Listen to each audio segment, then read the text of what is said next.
This is Kate Baconsale. You're listening to Baconsale.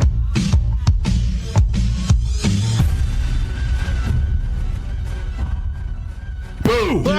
Oh my gosh, it worked. I was like, can he not hear? I hate jump scares. Was that a cat? Literally. You're a monster. I literally have a intro. Boo. That's all. Hold on. Was it like wait 7.5 seconds? I wanted to wait for not for a beat, but like in the middle of a beat. Zach, did you feel like genuinely confused? We've had so many false starts on intros this year. Did you feel like that was another one? I was like, oh, he started reading something. He forgot he had the intro, and you're a monster. I was about to be like, okay? That's the thing is, I wanted to time it where you guys weren't going to say anything, and I was actually holding up my hands, being like, "I'm ready. I'm just about to do something." But I also didn't want to like hold up a finger. I was embarrassed, and then I was scared. Yeah. By the way, welcome to Baconsale. I'm Joel. I'm Kent. I'm scared. We'd like to thank you for listening. Oh, RIP headphones and listeners, by the way. Sorry. We'd like to thank you for listening to our last episode, our Twilight Zone episode. Is that the song? Twilight Zone episode. Twilight Zone. Well, Debbie said, what a great way to start October shows. Debbie. I agree. Because this is the level of scary that I can handle. Love watching these shows when I was younger. Between Twilight Zone and Alfred Hitchcock, I had all the scary/terror I could handle. You've motivated me to watch an episode a night for the rest of the month. Yes. I kind of wanted to keep watching Twilight Zone. I'm going back to kind it. of in. Alfred Hitchcock Presents, man. Yeah. Outer Limits. Outer Limits, like just go to one of the other Night Gallery for sure. There's other options, and I'm in. They're so fun. Jonathan Vascar said, so many good ones, and some I think I haven't seen, which is weird because I thought I'd seen them all. You haven't. But you have. We have. Easy to forget. All of the time in the world is haunting as a reader and all alone. Ugh. I need to seek out his other show, Night Gallery, and Zachary Western. That's me. He said, you're right. I don't care about what else. He just said right. The Comedian is the only good episode of the unnecessarily foul and gory newest Twilight Zone. Okay. So not recommendations. The Jordan Peele one. But just the one episode. Okay. I'm going to watch that one, because it actually feels like a Twilight Zone episode. Cool. Yeah. And then Karu Dutler says, you guys shouldn't have muzzled yourselves with spoiler alerts. Twilight Zone is well past the statute of limitations. It is. Would have loved to hear more on your commentary on the episode's endings and twists. I kind of think we should do a bacon bit of spoilers. I mean, we could. Throwing it out there. We could. Did you whisper that so we didn't spoil that? Spoilers!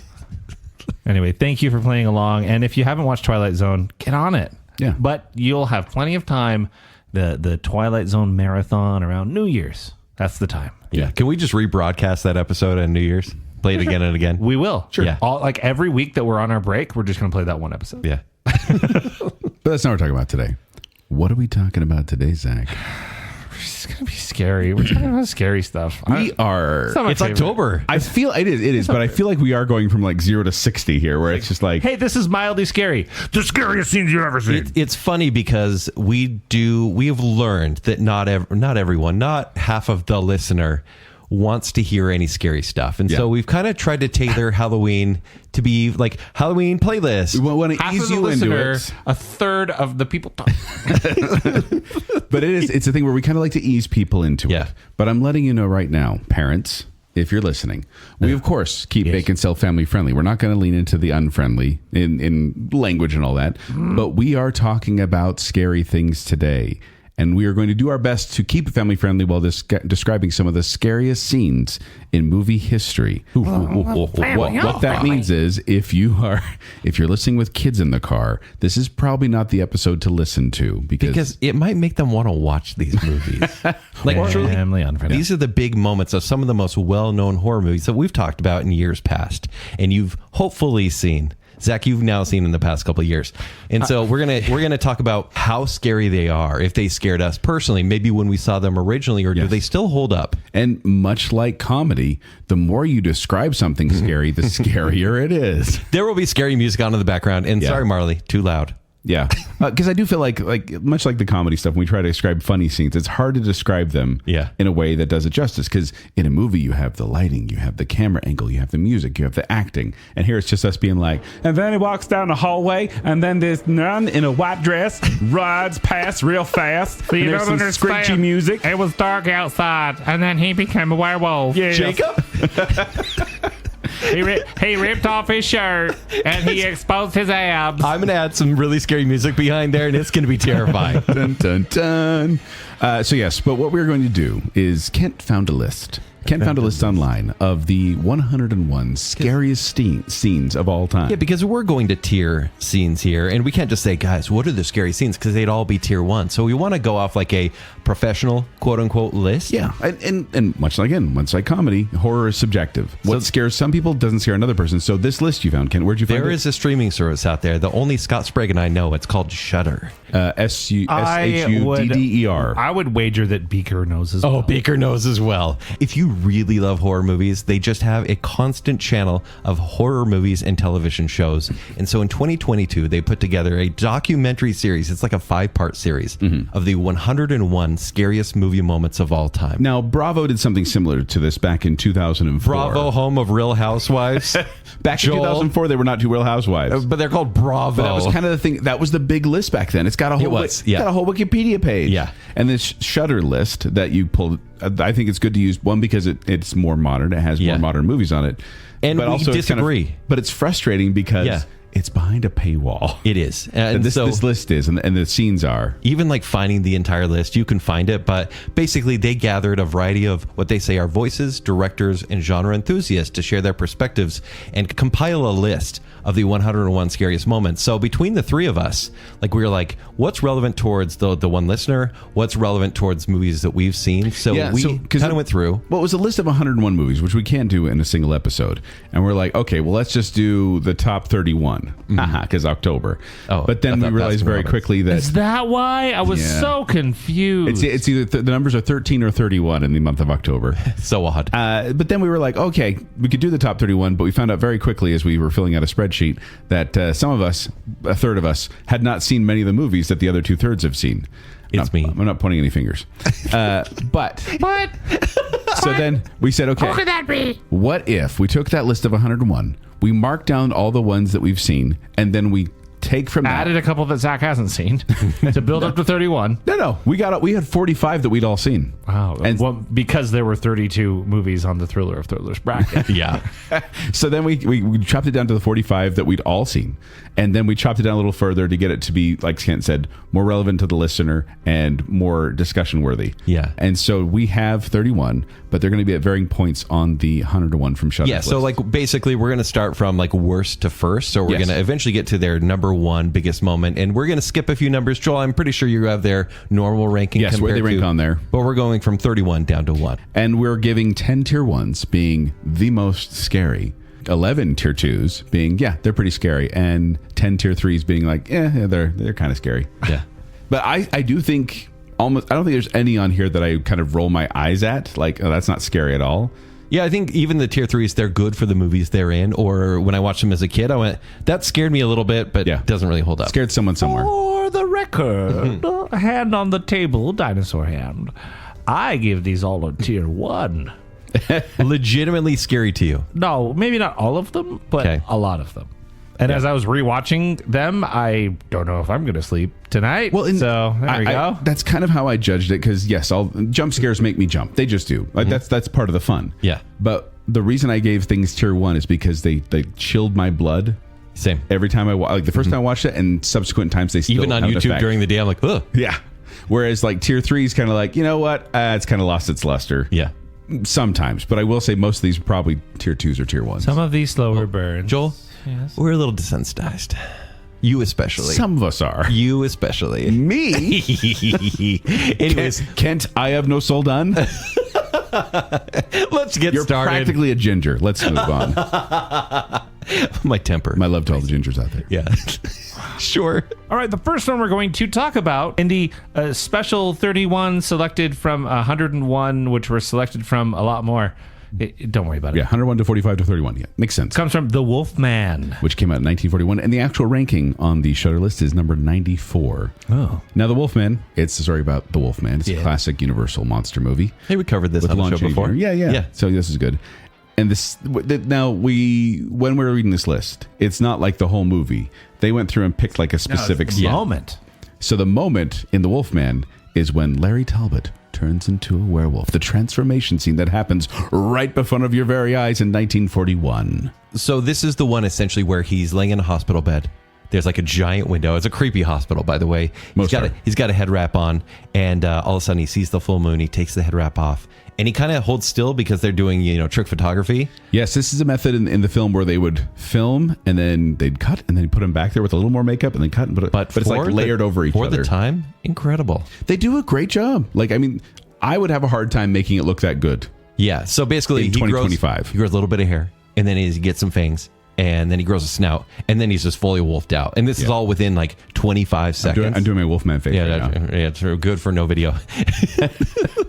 But this obviously, you have to kind of look at perspective of time when this movie came out, because no one was really seeing things like that before. Sure, they were monster movies, but to transform into a beast like that on screen is super cool. And it's eerie without being gruesome. Yeah. However, I give it a tier 3 because, no, this didn't scare me. This is a very enjoyable film for me. I do enjoy it, but this isn't scary. And so I'm giving it a tier 3. It's a tier 3 scare. Listen, when I saw this for the very first time... You wet yourself. In the movie Beethoven, I wasn't very scared. Yeah. But they watched the movie. Well, that's right. They're cuts watching. away, briefly. I thought Charles Grodin was turning into a dog in some scene or something. No, really. Yeah, they're actually watching this movie. And so it did take me out the first time I watched The Wolfman, which I think is because you lent me the movies, Joel. Yeah, I did. And I watched it and I was like, hey, it's the scene from Beethoven. It really does take a little bit off. Tell us what he wants to be called. Yeah, it's a tier 3. But it's like my most mad respect tier 3 I may have ever given on Baconsale. No disrespect to any tier 3s, for sure. I don't think. Well, speaking of a lack of respect, next up is The Birds. Wow. This is 1963. The 1963's The Birds, directed by Alfred Hitchcock. And the scene they're talking about here, this is a movie where birds attack people. And the scene we're talking about here... Okay, listen, it's scarier than you think, okay? Yeah. That's not a great sales pitch. It's not, but at the same time, if you think about it, people get freaked out by birds flying by them. What if they were actively trying to harm you? If spy drones were just sharp beaks or attacking you. So you think they're not real? You think they're drones? It'd be like a whole birdemic kind of a thing. Don't. Anyway, but a woman named Lydia, played by Jessica Tandy, walks into a house. She's walking to her neighbor's house, and she's trying to discuss the problem with his chickens. And then she sees there's cups that are broken, the windows are broken, there's kind of dead birds around. And then she walks around this corner. We're going to get a little spoilery here. Yeah, Drew said it's okay. We're going to try not to get too spoilery, major plot points, but this is kind of a middle thing. But she walks around a corner and she looks and she sees the feet of someone, all bloodied and in their pajamas. And then she looks up and it's an eyeless corpse. Yeah. The eyes have been pecked out by birds, and she runs away. Now, the reason I think this is really odd to be on this list is because in my mind, there was a terrifying, horrible noise when it showed the corpse. Mm-hmm. No. Yeah. It is silent. A lot of the scares in this movie are silent. Yeah. Walking out and seeing the birds just watching. Yeah. Or when they're gathering on the playground, Yeah. But Jessica Tandy's reaction really sells this moment. Yes. Because you feel scared in the moment. And it is horrifying. In fact, The Birds was in my phase 1 of my kids' horror movie training. And to bump it up. This part terrified them so bad, it got pushed to to phase 2. Okay. Yeah. But here on this list, I am giving this a tier 3. It's a tier 3 as well. Listen, it's a tier 3, but I feel bad about it. Yeah, it's all right. That movie, it's pretty good. Actual ranking, by the way, on the Shudder list, 92. I think still pretty low. I'm gonna throw out a hot take. That movie would be better in black and white. Okay, yeah, I can see that. I was watching the clip, going, this movie would be better. It's got that technicolor look to it. It does. Something a little fakey about it. Yeah, all right. Yeah. By the way, but it did make the list. Of course, it made the list on Shudder of 101. It's a classic film, and I think that's something to say. Good job. Yeah. Good job. Hey, good job, streaming channel. Hitchcock. Yeah. You know what? Shudder likes you, Hitchcock. Be proud. All you really need to care about. All right, next up, we have Child's Play. Now, do people know the story of Child's Play? They probably do. They know it by the name Child's Play? Basically, it's Chucky. It's a dying serial killer. He gets his soul transferred into a popular doll. Yes. This came out in 1988, and the scene Do you want to just set the scene each time like this? Yeah, I mean, I'll jump in on this you set one. the scene on this one. By the way, this was number 90 on the So Shudder the list. doll's been acting up, and so the mom of this child, she picks up the box of. His name's Andy, like on Toy Story. Andy, yeah, Don't indeed. think I didn't catch that She reference. picks Toy up Story. the box and looks on the box, and it says like batteries included with the toy. The batteries, like, fall out. drop out of the box. She's like, wait a minute, but Chucky or my buddy has been talking. That's so weird. And she's like, and her son's been playing with the doll for a while now. Yeah. Like, this isn't like at the beginning. This is so she sees the mid-movie. batteries on the floor. She looks over at the doll, and she's like, huh. Turns it around. Little Teddy Ruxpin looks at the battery box, totally empty, and then turns him around, and he says, hi, I'm Chucky. Want to play? I mean, in like the cute voice, though. Yeah. Yeah. And then she throws it, rolls under the couch, and basically she's like, it's just kind of like she's scared in the moment. Like as a parent, when you hear like weird noises from a Build-A-Bear, you're like, what is going on? Yeah. No one dies in this scene. Essentially, she just grabs it and realizes there's more to this doll than we thought. Well, and that's why I wondered when they said that scene, I wonder how far it went, because then she throws him on the couch, and then there's actually a really good tense scene where she's like taking the doll, Yes. pulling it out, There's trying to do couch, anything. And then she gets mad and like says, you better start talking or I'm going to throw you in the fire. And Yeah. then he goes crazy. And Yeah. he I guess bites we her. could go the whole scene then. That's what I wonder, because I Yeah, was we like, probably should. There's some scary stuff that happens there too, but it is pretty tense. Like in a very lackluster film series, this is one of Sure. a few standout moments. Agreed. I'm going to give it a tier 3, though, just based on comparison. Okay. I mean, there's some really shocking stuff in the Child's Play series, but this is a tier 3 moment. Yeah. I think that it is one of those moments that maybe gives you a pause when you're looking at toys in the dark. Especially depending on what age you see this movie. If you see it a little bit Or if young, you're like, I didn't put that there. you're suddenly a little bit freaked out. Yeah. You know, it's like Toy Story, but it'll kill you. But still tier 3 for me. Yeah, and this one, I guess the batteries aren't a big reveal because by this point, the viewer of the movie knows very well that Chucky's sentient already. Yeah. But the mom is discovering it. It's a little tense, I'll also say, having seen the TV version of this number of times, when I was like, I'll pull up that clip. He talks differently. Yeah. In YouTube, he talks differently. Yeah. Like nicer? He talks differently on YouTube. But so then this is when Like and subscribe? Yeah, I gave it a tier 3 as well because I just have a hard time seeing Chucky as scary. So far we're agreeing with Shudder and their low rankings on these movies. Yeah, because this was a 90, but it still made the list. Sure. Next up, An American Werewolf in Paris, right? Nope. No, not that one. I do like that one. Do you like this one? I mean, because I was 17. It's Come got on. a guy from That Thing You Do. Yeah. And it has the Bush song. and the girl from Before Sunrise. Oh, that's right. That's right. Yeah, it's yeah. a classic. You should. That's not what we're talking about. No, fine. American Super Werewolf scary. in London. So if people need to know the story, basically there's 2 American college students and they're backpacking through London, and one gets bit by a werewolf. This one came in at a keg of beer. that's from Teen Wolf Kids. This came in at 89 on Shudder's list. And this one, the scene they want to talk about, because there are a couple different scenes they could The have. subway scene for me is the scariest. Transformation scene for me, I would probably Yeah. say. But they're not saying that. They're saying it's the scene where, okay, may I set this scene? Please do, because it's so weird. So after he gets attacked, he's in the hospital and he starts having this dream David. where he's running in the forest and then he attacks a deer and eats it. And then he's running in the forest again and he sees himself in a hospital bed. And then beautiful nurse is sitting next to him and she goes checking him on the hospital bed. And all of a sudden, his face on the hospital bed gets really scary, bright yellow eyes, blue face, fangs, and just and like he wakes. And then all of a sudden he's in his house, like he'd woken up and he's at his house and they're watching the Muppet Show. And all of a sudden the door flies open and werewolf Nazis come pouring in and start attacking the whole family. Yeah. And it's pretty It's bloody. gruesome. Yeah. It's pretty gruesome. So Once again, YouTube version, very different. so bad dream, obviously. So bad dream. So it's like, oh yes. Then he wakes up in the hospital and he's like, oh my gosh, I had Nurse to- is like, are you okay? It's the same nurse that he has a crush on. She's a main character, and he's like, yeah, I'm fine.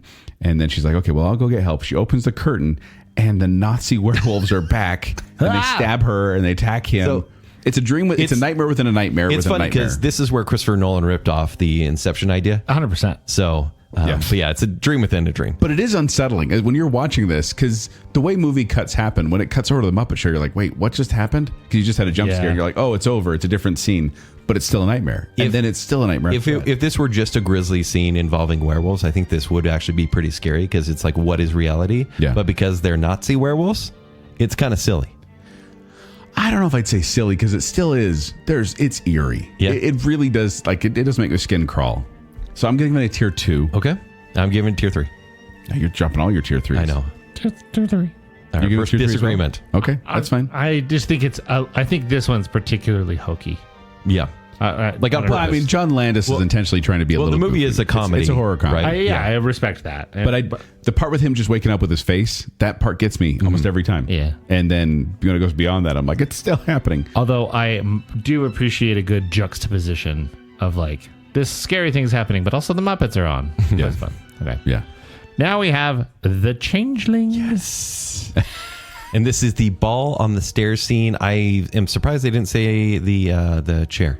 Yeah. Yeah. wheelchair. I So- am as well. We've talked about the Changeling many times here on Baconsale before. By the way, it came Like out the chair when it chases her. Oh, yeah. Yeah. This came in under 85 on the Shudder ranking, and this movie stars George C. Scott. You need to know that because he loses his family. It's very sad. His house is haunted. It's very creepy. And then he goes to sleep. And then, He wakes up. And he then has this ball. The first ghost shows up. Yeah. And it shows him his past. Essentially, That's Christmas Carol. Essentially, all bad things are upstairs in this house. And he's like downstairs and he's trying to like not believe that his house is really haunted. But a ball rolls down the stairs. He's like, I don't like haunted things. It's And his so- daughter's ball. Yeah. And so he goes to the river, drives to the river, drops it in the throws water. it in, goes home, and he's just nonplussed. He's like, whatever. What comes down the stairs again? Yeah. The red ball. Now this, like once again, we're describing these scenes, and it's really killing the scary of this because the way they set creepier voice. maybe. Well, we have creepy music in the background, right? Mm-hmm. But the reason this is so effective is because this is one of those where it's all about the camera angle, it's all about the sound editing, it's about the music, and George C. Scott's acting, and it's firing on all cylinders. And I think it plays on being home alone. Yeah, Like hearing a weird noise. Yeah. Or seeing a ball roll down the stairs or something that where it shouldn't be. yeah. Like plays on that fear. Truthfully, I get chills every time I watch this because I know it's coming, and then it happens, and I get chills. It's a high tier too. It's a high tier too. That's not a thing. It's a tier 2. I'm giving it a tier 1. Okay. You're giving it Just for classic like Because of memory. initial impact, Yeah. unforgettable, and Yes. then I get chills every time I watch this part. And people, what I watch it with, it's a terrifying part. I appreciate the scares that are not the overt and in your face. This isn't a boo scare. Yeah. This is not a boo scare, and this is a real slow burn of a movie. I may have said that I find this very overrated. Yeah, Yes, you have. You have. But We're still mad at you, by the way. I understand, but I also have like all of the pop culture knowledge behind it before ever seeing it. Sure. Which is, as we know, like it's a problem. But I'll give this a tier 2. It's effective. Okay. It's in what is otherwise, I think, a little bit of a lackluster movie, but between this moment and then the chair, yeah. that's like, The chair, I get it. Like this is kind of like the ball is like a slow, eerie moment. The chair is a fast-paced, freaky moment. Chase. Well, I also think We just keep saying the chair. the chair, but I also think like, hey, this is what happens if you put good actors in these type of movies. Yeah. It's really George C. Scott sells it. He does. Next, we have The Phantom of the Opera. Oh, Gerard Butler singing, Just the right? entirety No. of Gerard Butler singing. This is 19. Everything. This is 1925. By the stars. What just happened? This is the 1925 silent film starring Lon Chaney. It is the Phantom of the Opera story about a mad, disfigured composer seeking love with a lovely young opera singer. So in this scene, Christine stands behind the Phantom as he plays this harpsichord, and She's wearing like this porcelain mask. Yeah, and a weird- It's like a veil, like on a the bottom of it, Shriner's too. hat and a strange mask, The right? mask. I was going to say the mask in the play much more romantic than the mask in this movie. Oh, absolutely. So she's like sitting there and he's playing this song for her and she gets brave and she reaches to grab his mask. She pulls it off and the audience sees him first because his face is away from Christine. Yeah. I don't even know if she's Christine in this version, but believe I'm going to she say is. she is.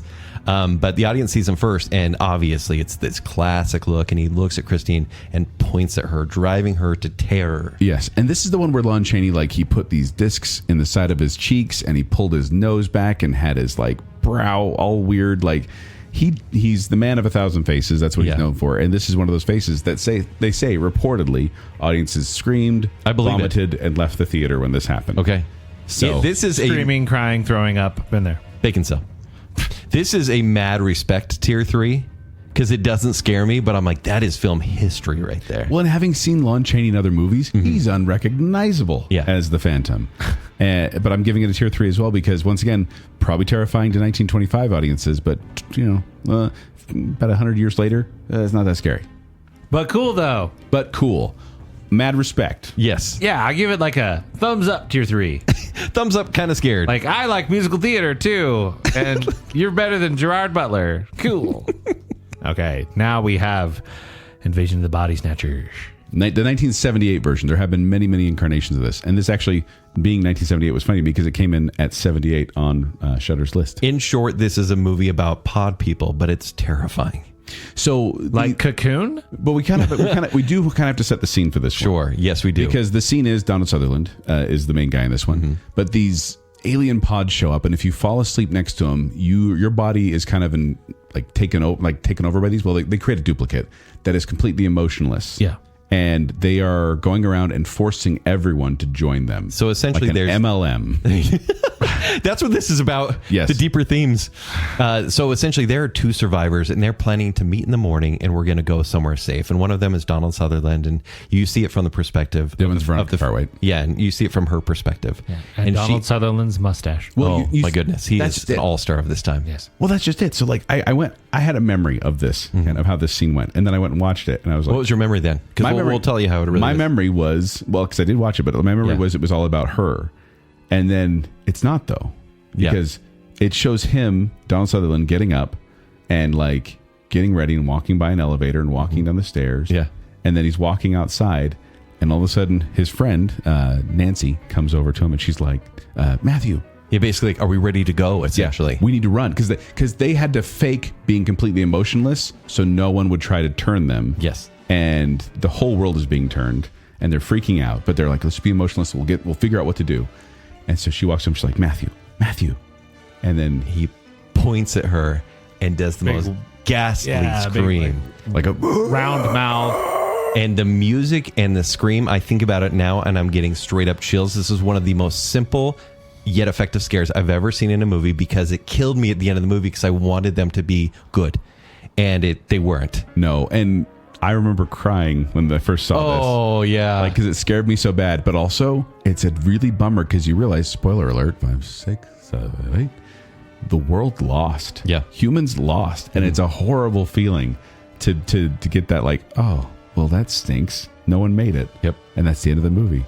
And it terrifies me. I don't like watching it. even now, it's a 30-second scene. If you want to watch it, tier 1. Yeah. With the context of the movie, it definitely makes more of an impact, but it's still terrifying. Tier 1 for me as well. On its own, you're like, if you've never seen the movie, you watch it and you're like, this is ridiculous. Like, what a cheesy Yeah, it's a 70s moment. what a cheesy B movie. Right. But yeah, in the context of the movie, yeah, it's a tier 1 for sure. All right, now we have The Evil Dead. This came out in 1981, directed by Sam Raimi, and its actual ranking is number 77 on Shudder. Okay. This is about 5 friends travel to a cabin in the woods and unknowingly unleash demons. From the Necronomicon. Yep. So in this scene, this scene is all about they're trying to guess cards. You know, like at the beginning of Ghostbusters, when they're doing that thing, and these 2 friends are being like, "Okay, what card is this?" And it's like a 7 of hearts, and they're like, "No, maybe next time." Yeah. Although and, she's making her think she's getting them all right. course. Like, she's goofing around with and you have Ash in the corner, and then there's Cheryl looking out the window. And we should clarify, Cheryl at this point has been through an ordeal. really bad ordeal. Like an ordeal I'd rather have edited out. Yes, and you probably did. Yes. And so they're kind of just in the background, and as these women are reciting the cards, you hear an external voice that doesn't sound familiar, woman's voice, and she's guessing the cards right as they pick them up. And then they just, what's going on? And they drop the cards, and she's still saying what card would be next. And all of a sudden they look to the window, and Cheryl turns around, the music gets Sam Raimi crazy, and she's fully possessed. She's a white-eyed deadite. Yes. And then she basically kind of just like rocks back and forth, Starts levitating, and her head starts kind of moving warns around. them about what's going to happen to them. Yeah. And then she finally collapses. So no one dies in this scene, but it's so horrific. Yeah. And it's so Sam Raimi that Yeah. you're shocked by what just happened. I remember watching this for the first time, and when you start, like, because they're just goofing around, and then all of a sudden you hear, like I said, Cheryl's facing away, but like they're talking to each other, and all of a sudden you hear this voice, and it's saying the cards, and you think it's one of the girls, and then when you realize it's not, it's the person with their looking away. Yeah. My blood went cold. Yes. And I was like, oh no, what's happening? And it goes on for long enough where you're like, this is not right. Then she turns around, that's horrifying. That whole scene is horrifying. I think I'm going to give this a tier 1. Okay. Just because it has scared you before that It much. really did affect me in the moment, and watching it again, I was like, oh yeah, that's still creepy. That's still creepy. Yeah, I think from the series, I think the grandma in the basement or the mother in the basement is the scariest thing. But this is tier 2 for me. It's scary, just not peak scary. That's fine. And our first straight of the show, I'm going to give it a tier 3. Okay, go on. Because I think that it is... I guess I mean Campy? this as a compliment because it's a Sam Raimi movie. Yeah. I think it's a cheesy jump scare. And I don't mean that in a bad way. Yeah. But in the context of this list, it ended up getting bumped to tier 3. Yeah. Like Okay. Evil Dead is definitely more serious. The first one, yeah. And then you get into and it's like, oh, we're being more fun. And I think Yeah, that's the and vibe. I think it's better for it. Yeah. It actually leans into that tone. Yeah. Yeah. And so, anyway, I'm going to give this a tier 3 because it's not my favorite thing. Not Yeah. my favorite way to be scared. I'm Morris. What is your favorite way to be scared? Not to. Cozy blanket? Oh, not to. To not to. Yeah, that's what it is. All right, next up we have Dawn of the Dead. 2004. It was Zack Snyder's first movie. Yeah. Who? Is he? Yeah, weird. This came in at 70. The Owls of Ga'Hoole. Yeah. This came in Listen. at 76 on the Shudder list.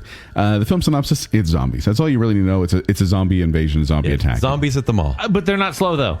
No, these are fast That's the best zombies. part. So yeah. let me paint the picture. Please do. So a couple wake up, and this is right at the beginning of the movie, and the husband sees the neighbor kid standing in their bedroom doorway. Which, from his reaction, this isn't the first time she's come Yeah. over to hang out. Like she's a friend. It's a little weird, though. So he's like, "Hey, are you okay?" So she's standing there, and he's like, hey, are you okay? And then she has a half-eaten face, and he's like, are you okay? She goes for his neck. Well, he runs up to help. her. Yeah. She chews a piece out, and Wow. they throw... Sorry. Family unfriendly. Zach's sound effects were plenty enough.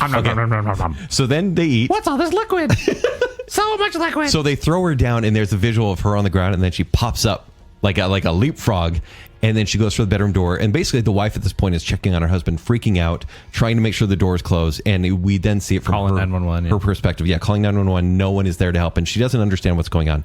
So all of a sudden, the husband becomes a zombie and goes after her fast once again. zombie. He's very fast. So she goes to the bathroom, and she's like, I don't hear anything. She runs into the bathroom. We should clarify. Yes. Not like she goes to the bathroom. Oh, I would. I would Yeah. have gone to the bathroom figuratively in that moment.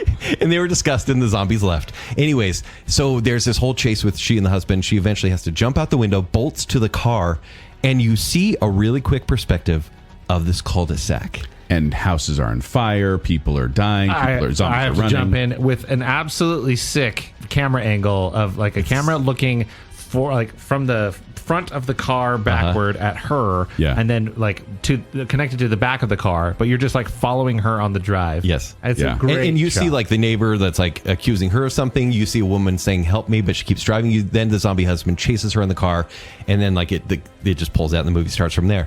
This is one of those movie scenes where I watched it. The first time I said, what would I do in this situation? Because it puts you in that neighborhood scenario. Well, it's like, that's crazy. I would have been. Unless, I would have. You would have gone to the bathroom I would have immediately. been doing damage. lest you think we're spoiling anything in this movie, this is like the first 6 really is minutes. the opening. Yeah. This is how the movie opens, pretty much. And it is horrifying. Zach as a zombie though is like, hey, is that a Toyota Corolla? It is. And Joel was S model? like, hey, Toyota Corolla. Hey, it's my car. Oh, this is terrifying. This is an absolute tier 1 for me. I watched it again, and the whole time I was like, oh man, this is so stressful. Because it's so thrilling. Yeah. It's an absolute tier 1. Mayhem. It's a tier 1. Okay. our first No, agreement. second one. Oh, second Second agreement. unanimous tier 1. Yeah, Body Snatchers is the first. Oh, that's right. Yeah, I don't really care for the zombie movies a ton. I respect them, but this was a little bit of a turn on its head. Like the where it's perfect like, origin, right? Oh, you can't fight those. No. It's like, what do you do in this situation? You run. That's all you And then can just do. like from her perspective, like you've just seen this horrible thing, and now you have to fight off your husband. Like, Yeah. oh Yeah. man, that's not. But it's also really filmed well. Yeah. Zack Snyder can do that. He almost like do he knows it. what Nobody he's said doing. words, so it was good. He can do everything. Yeah, okay, so next we have Friday the 13th. This came out in 1980. It's on number 65 Oh. on Shudder's list. Now, we've talked about this in the first movie. Can we spoil this since we already have? We did a whole episode on this, so I think it's fair to say that. So- well, no, I don't think we spoil the big thing, just in case, because it's still fun for people. Oh, the big thing is who no, the movie's about. Well, no, I mean, just to say that she battles the killer. There's a Alice final battles the girl killer. Yes. who survives the day, and everything's fine. Essentially, she's in a canoe in Crystal Lake. Great place to visit, by the way. Spend your summers there. Yeah, but a lot of Yeah. people have died, and she's the last one. So the music gets really cheesy because this is 1980, and you're like, yeah, the credits are about to roll because I've seen this type of movie. You see a cop car, but it's really dreamlike. You see a cop car coming, The and music is fun. A hazy filter. she wakes up and she kind of touches the lake, and she's like, "There's safety on the shore. I'm good." And the music is so relaxing. And there's another movie like that on this list. Then all of a sudden, Why is this zooming in? Why are we pushing in? then you see Jason. Well, you don't see Jason. Well, you do see Jason, but it's not hockey mask, jumpsuit wearing Jason. It's this deformed, disfigured little Teenage boy Jason. who's been living on the bottom of the lake. Yeah. Popping up out of the water, And pulls her back. grabs her and pulls her under with him. And it's meant to be that scene, that music note specifically, the jump scare of Friday the 13th. Because the rest of the movie hasn't been very good. But I think that scene is so memorable. Yeah. No, the movie's kind of dumb, but that scene, that's fun. I'm giving it a tier 2 only because Shock value? it's an effective jump scare. Okay. They are ripping off another movie we're going to talk about, but it worked. I'm going to give it tier 3, but I appreciate it just because I didn't really like the movie, though. Oh, the movie's awful. Yeah. And it doesn't make, in the context of the movie, it doesn't make any sense because he's a little No. boy in the bottom of the lake, but then he's a giant hulking beast. Don't worry about Whatever. it. Yeah. We did a whole show about it. I also give it a tier 3 because I'm just like, come on. What are we doing here? Also, it's a dream sequence. Yeah, because then she wakes up and she's like, "What little boy?" Yeah. By the way, go listen to Baconsale episode 374, Freaky Friday the 13th, if you want to know more about this. Cute. Next we have Misery. Which scene, guys? There are a couple that probably could Yeah, be. there are. But yes, this movie came out in 1990. What's it about? Its actual ranking is number 52 on Shudder. Okay. This movie is about an author who's rescued from a car crash by his number one fan. And she's taken really good care of him until she realizes he may not want to stay there forever. So Annie realizes that Paul has been out of the room a few times. Annie being the woman, Paul being the author. Indeed. Patootie. And he's been James hiding a Conner, knife Bates. under the mattress. And so she's like, "I know you've left the room." And he's like, "Oh no." He reaches for the knife and she has it in her hand, said, "You've been hiding this, but I'm not mad." And she says, "I just need you to really spend more time here. Discover why you need to be here." And she goes, with a smile on her face the entire time, this performance, she says, "There was an operation called hobbling." And then she puts a block, and by the way, gives the whole story about diamond miners, but puts a block between his legs and smiles Hey, kids, leave the room. Leave the room, kids. as she hobbles him. Hobgoblin, Spider-Man villain. She puts a 4x4 block Yeah, between block his of legs, wood. and between his ankles, and Shoulder then width, maybe. takes a sledgehammer and Now, we talk about, Holy like, moly. it's a scary scene. Is it just a grotesque scene, or does it scare you guys? so there definitely is some scare element here, and it's Yeah. because of how nonchalant she is about the fact that she's maiming another human being. And the fact you see the entire thing? Like, it doesn't shy away. do you? Wait, Joel, I want to go back through the years of Joel watching scary movies. YouTube is different. You don't always have YouTube, but you did have the edited cable channels, right? Yeah. No, but this is horrifying. But I do want to. I can't put it down at tier 3. What? I did. What? It's I a did. tier 1, Joel. Because Joel! it is one of those situations where I just kind of I have mad respect for this scene. I am not downplaying this respect. scene, but in regard to stuff that made my blood run cold, this is more of a kind of a rather than a scared but thing. her delivery the Oh, entire it's fantastic! I love Kathy Bates in this movie. This Misery is one of my favorite horror movies.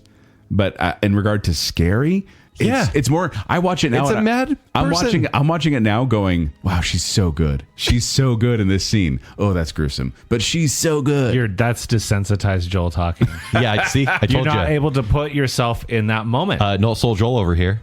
No I've been Soul giving Joel. tier 1s all over the place. You gave a lot of tier 1s early, which means your list is going to be disappointing. Yeah, tier 1. Zach, what do you Horror think? is Tier subjective. 1. Wow. Absolute tier 1, because I don't ever, I'm not afraid of a zombie eating my neck. Yeah. But I absolutely could be abducted and my From your number ankles one could fan. could be broken with a sledgehammer. Yeah. Well, that's the thing is, I think some people are scared by more supernatural stuff. Some people are scared by more realistic stuff, and I think that's perfectly fine. That's why That'll there's come so up many on my horror list movies out later. there. Mats has kidnapped you. Hey, Mats. Tell us about hobbling. You're not scared? No, I'm scared. Kid, it's still on the list. You're like, hey, Mats, tier 3. I love it when I disagree with these guys slightly, and they're like, "You're so wrong." You couldn't have been more wrong. Next up, A Nightmare on Elm Street. This came in at number 50 on the 101 from Shudder, directed by Wes Craven. And this is a movie about a killer that kills you in your dreams. Yeah. So I do feel like there's context to this that adds more scares, because right at the beginning of the movie, there is a horrible death that this girl is dragged on the ceiling and all around this room. And hi, kids. Which leads into, Zach, what were the sound effects on that one? Okay, that's all you need. Which leads, there's a dream in between, but leads to our main character, Nancy. She's in school, you think, and she looks in the hallway. She obviously fell asleep in class. She looks in the hallway, and she sees her friend standing there in a bloody body bag. Yeah, Nancy. Waving at her. Not Nancy, Tina. She's seeing Tina. Yeah, Tina.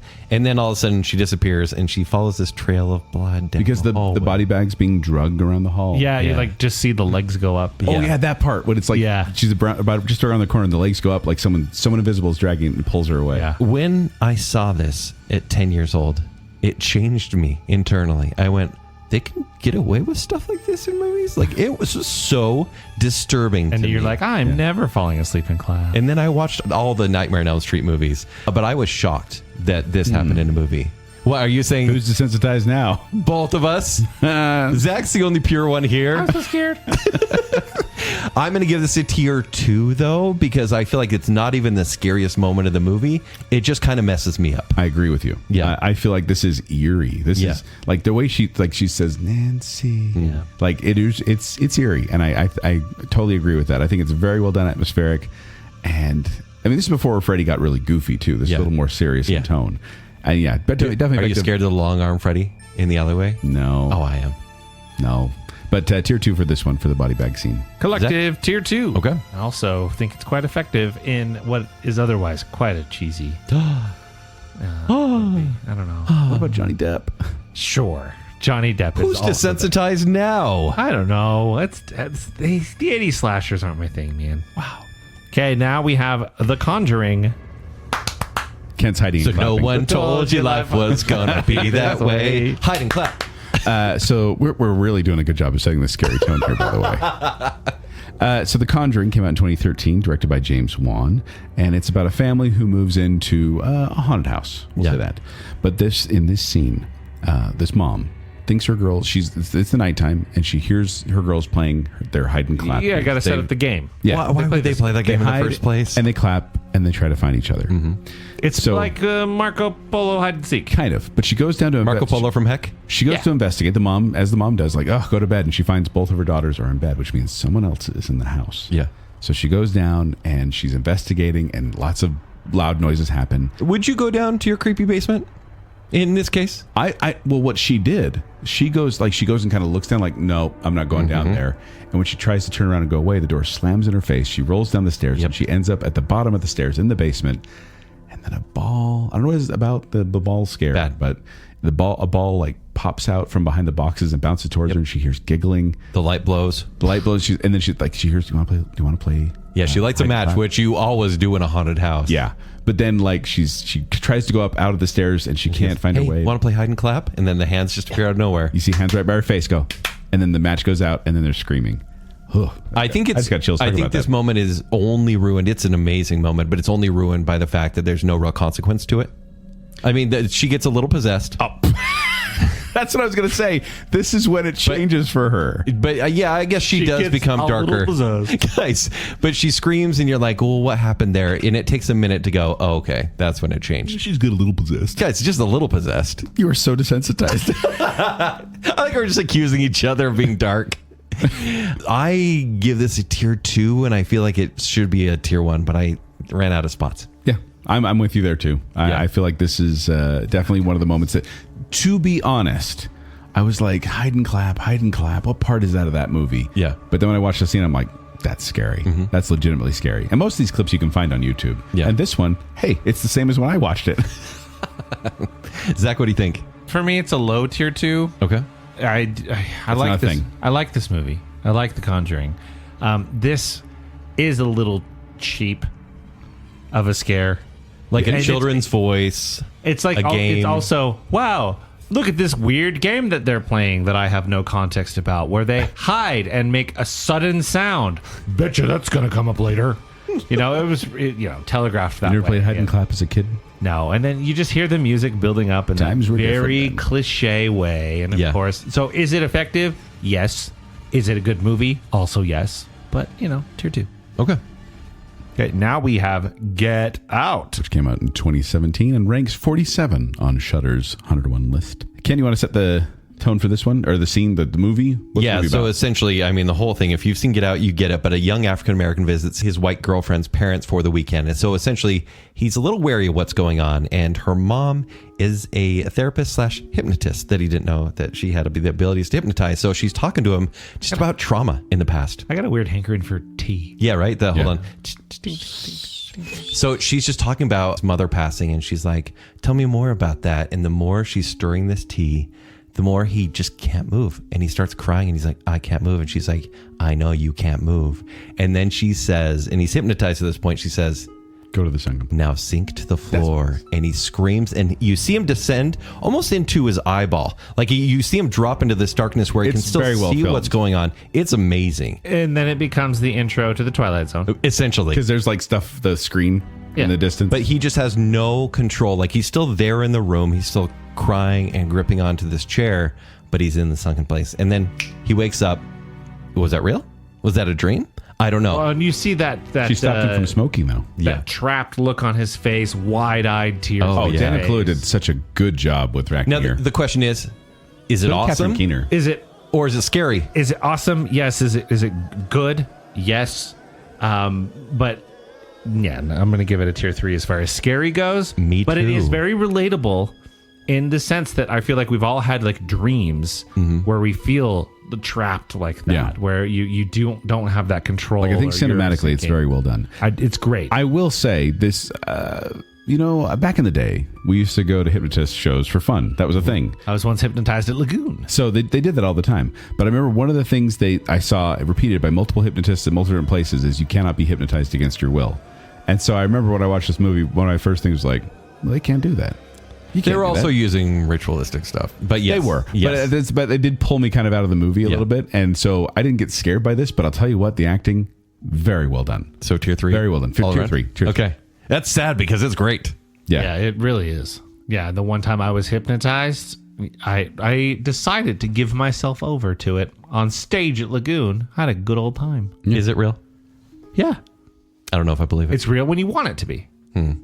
I'll tell you what. This is how I was like. Oh, I was actually shocked going through, and I'll be honest, being a little bit performative. Sure. When I was in As a you line do. of people on stage. I was in high school doing the Frightmares thing. Yeah. And I was like, this is whatever. And then he did a thing where he said, when I tap you, you will fall down.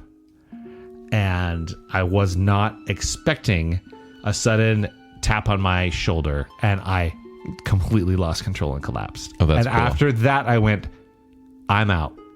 Yeah, okay. I was not giving myself over to it anymore because for that brief moment, I felt completely Yeah. out of control. So maybe... The fun thing is, I don't know if you guys have noticed this, but maybe the listener has. I've actually been slowly hypnotizing Kent over the past 10 years to make him nicer on the show. I think it's starting to work. That's where his edge went off. I'm so mad right now. Yeah. But I can't even be mad. Go to the nice place. I love you guys. There we go. I am the desensitized one. Speaking of wide eyes, a Pan's Labyrinth. Nice segue. This came in at 45 on the Shudder's list, directed by Guillermo del Toro. This is a dark fantasy story Yeah. about a girl going through exploration, trying to save her parents, essentially. This was Baby's first Del Toro movie. for me. Yes. Yeah, it is a dark fairy tale, meaning this girl's trying to accomplish all these tasks, and one of them includes going down into this lair of the Pale Man and getting a dagger from him. Yeah. And what they warn her is don't eat anything there. But on the table, there's these beautiful fruits. What works so well, this is a 6-minute scene, is that you see the terror in the background. The Pale Man is sitting there very still. Yeah. She has fairies that are also a little creepy, but they're guiding her and they're saying, take the dagger, go home. You're fine. The Pale Man, by the way, just sitting there at the table, hands on the table. And to describe him, he's a creature. He's pale and Great- saggy skin. Great hugger, by the way. Yes. It's Doug Jones. Yes. But no Buggy, eyes. buggy, boo. There are no eyes. It's just blank. It's not like there's holes or anything. It's just blank. And then slits for a mouth and nose, I think. But it's just sitting there. And because she's a poor child, She looks at the food and she goes, "Oh, those grapes look good." I'm always like, "Take the rolls. What are you doing?" But she takes a single grape. And the fairy's like, "Don't do it. Don't do and it." she like throws them away. Yeah. And then she eats that single grape. No, 2 grapes. She eats 2 grapes. And then all of a sudden the pale man starts twitching and moving. Oh, And what does he do? The And nails. he has eyeballs in. He puts eyeballs. he has holes. He has holes in the palm of his hands. He puts eyeballs in there, and then he holds them up to where his eyes would be on his face. And for some reason, like we're all doing it right now. I know. For some reason, it is surreal and bizarre and chilling. And then he chases her. Yeah. And After eating the... oh, he does. Yeah, he eats one of the fairies. Fairies. Bites one of the fairies in It's half. so mean. Does he get both of them? Yeah. Oh, that's right. He does. Made me sad. So he bites both of them and kills both of them, and he starts coming after her, and it is terrifying. It is something else. It's absolutely terrifying. It's crazy that in a 5-6 minute scene you have this like incredibly iconic moment that has gone just as fast. The movie's good. The movie's good, but this is definitely the standout moment of like, wow, that is horrifying. The only reason I'm giving this a tier 2. What? I hope the pale man meets you in your dreams tonight, Kent. Don't say that. I'm scared. The only reason is because there's not much consequence. She's not even lightly possessed. She's able to draw a door and get out. She's not even possessed. Oh, She managed to get away, and granted, it's the chase is fun. His look is amazing. Guys, I'm trying to justify it because I feel bad. This is one of the greatest creature designs. Hold on, ever. I'm gonna change one of my other ones. No, I'm gonna give it tier 2. I'll stand by it. It's high tier 2. stand by, Kent. Yeah. Stand by your... So you both give it tier 1. Stand by your pan. Okay, it's a tier 1. Yeah. This is an easy tier 1 for me too, because it is so... that image just sticks with you, but the buildup of this scene is phenomenal. Him sitting at the end of the table, And her you're not even looking. What is this eyeball-less Voldemort pig snout thing? Yeah. And then just the That's an accurate description. nails into the table, kind of slamming the eyeballs in, and then just like, what else is going to happen? And Yeah. it is phenomenal character design. Haunted me since the day I saw it, tier 1. I'll see you in my dreams. Next up is The Silence of the Lambs, Which came out in 1991. This came in at number 38 on the Shudder list. And this is about a young FBI cadet who's trying to track down a serial killer. So in this scene, Clarice Starling is following a hunch. This is at the end of the movie. She's the FBI agent. Spoiler alert for Silence of the Lambs. And there's an FBI team You haven't seen it. that is trying to find Buffalo Jump Bill. forward. Yeah. And they have all the clues, and they're like, we're going to his house. And she's like, I'm going to follow a hunch. I don't think this is where it is, but I'll let you know if I find anything. And so the FBI, it kind of goes in between them and her. And so she knocks on this door, and you see Buffalo Bill, the guy who she's been looking for the entire movie. Like, we answer know the it's door. him. She doesn't. Dramatic irony here. And then you cut to the FBI, and they're like, oh, we're at the wrong house. Where's Clarice? But the build up the entire time though is that you think that the FBI is got going him. to rain upon this house because Yeah. Clarice gets herself in a bad situation. Yes. Yeah. And then She's alone with a serial So, killer. once there basically- should be the moment where the FBI sees it's not the right house. Yeah, and she's like, hey, can I ask you a few questions? He's like, yeah, come on inside. come on inside. She goes in the house, which is the grungiest place ever. You're like and, butterflies. And she realizes something's going wrong here. She reaches for a gun. By the way, she's a little clumsy when she uses the gun, and he knows it. He can read everything she's about to do, and he's like, I'm going to have some fun here. Hands up, whatever. He runs into the other room. She chases him Down in the basement. down to the basement once again. Don't go to the basement. Don't go to the anyone. basement. And he is like, okay, it's playtime. Lights go off. Cuts the lights. And then this is the scariest part. It's not just that. It's the fact that you see it from the killer's perspective.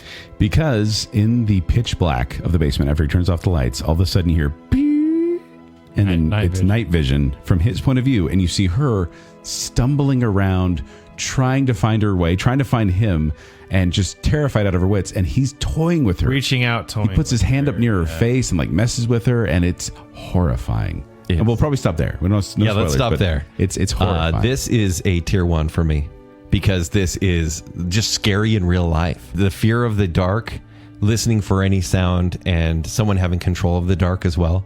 Horrifying. I'm giving it a tier 2. Okay, go on. It got bumped down. This was one where I was like, oh, that part. But then other ones terrified me more. But this movie, just watching that scene, I was like, this is so well done. Yeah. Such a well-crafted film. Different on YouTube. No, I think it's effective for again, the potential reality of it, that it is a scary situation. And it is just such a build up to a moment. And you've been spending this entire movie, questioning maybe the strength of Clarice. Yeah. And so I think you really feel in that moment, it's like you are not equipped to handle this. No. You are absolutely, overmatched here.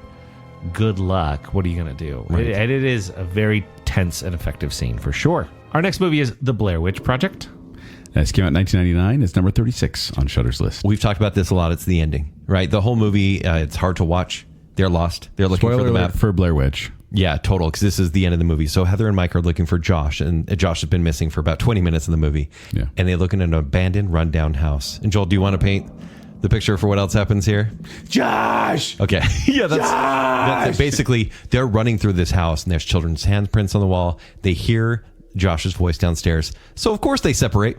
Mike runs downstairs, and all of a sudden, boom, camera drops. And you're like, okay. Because they have this is all first person found footage. Yes. They found after the fact. Yeah. And then you hear Heather, and she's now looking for Mike. Yeah. The two guys that she traveled with are gone. So she runs to the basement. Once again, don't run to the basement. Don't walk. Don't ever go to the basement. And so she goes down there, and she sees in the corner of the basement Mike standing there facing away. Just by himself, facing And then the corner. just as you're like, what are we watching here? Thud. Camera drops. falls. Movie ends. Yeah.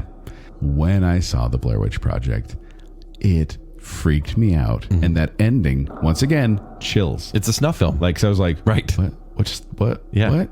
And I remember we lived by a forest, and I remember I had to close the blinds after. I'm like, okay, this has really got me creeped out. Yeah. So I'm giving this a tier 1 for mere initial impact, and then we've referenced it so many times. Much. We went on a ghost hunt once, and I just went in a corner and stood there when you came around. You're like, stop that! Hate you guys. Zach, what about you?